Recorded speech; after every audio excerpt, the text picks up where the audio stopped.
Maynaguri varnish এলাকা ঝড়ে ক্ষতিগ্রস্ত পরিবারগুলোকে এর আগে সাহায্যের হাত বাড়িয়ে দিয়েছিল জলপাইগুড়ি রামকৃষ্ণ মিশন আশ্রম। আজ আশ্রমের পক্ষ থেকে বার্নিশ এলাকায় পরিবারগুলোর হাতে তুলে দেওয়া হলো সুপারি, নারকেল, তেজপাতা গাছ, পাশাপাশি বৃক্ষরোপণ করা হয়। রামকৃষ্ণ মিশন আশ্রমের সম্পাদক শ্রী শিবপ্রেমানন্দজি মহারাজ বলেন, আজ আমরা 200 পরিবারের হাতে গাছ তুলে দিলাম, আরও 200 চারা গাছ তুলে দেওয়া হবে।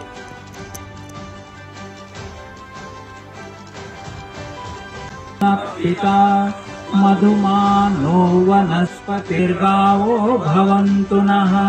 पूर्णात् पूर्णमुदच्यते शान्ति शान्ति शान्तिः।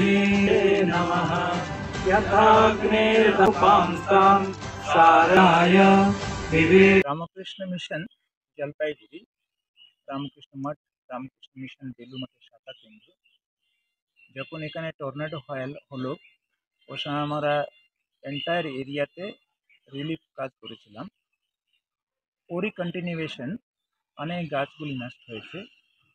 আমরা প্রত্যেক ফ্যামিলিকে একটা বেস্ট কোয়ালিটির একটা নারকেল গাছের চারা দেওয়া হচ্ছে, সুপারি গাছের 5টা চারা দেওয়া হচ্ছে, তেজপাতার 2টো চারা দেওয়া হচ্ছে।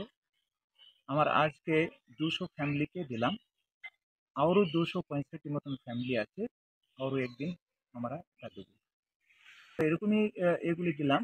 এটা 3-4 বছর পরে যেরকম নারকেল গাছ আছে ওটা ভালো ফলন দেবে, সুপারি গাছ আছে সুপারি মানে পাওয়া যায়, তারপরে আপনার তেজপাতা যে থাকবে ওটাও কিন্তু ইজিলি 3-4 বার করে কালেক্ট করতে হবে বছরে।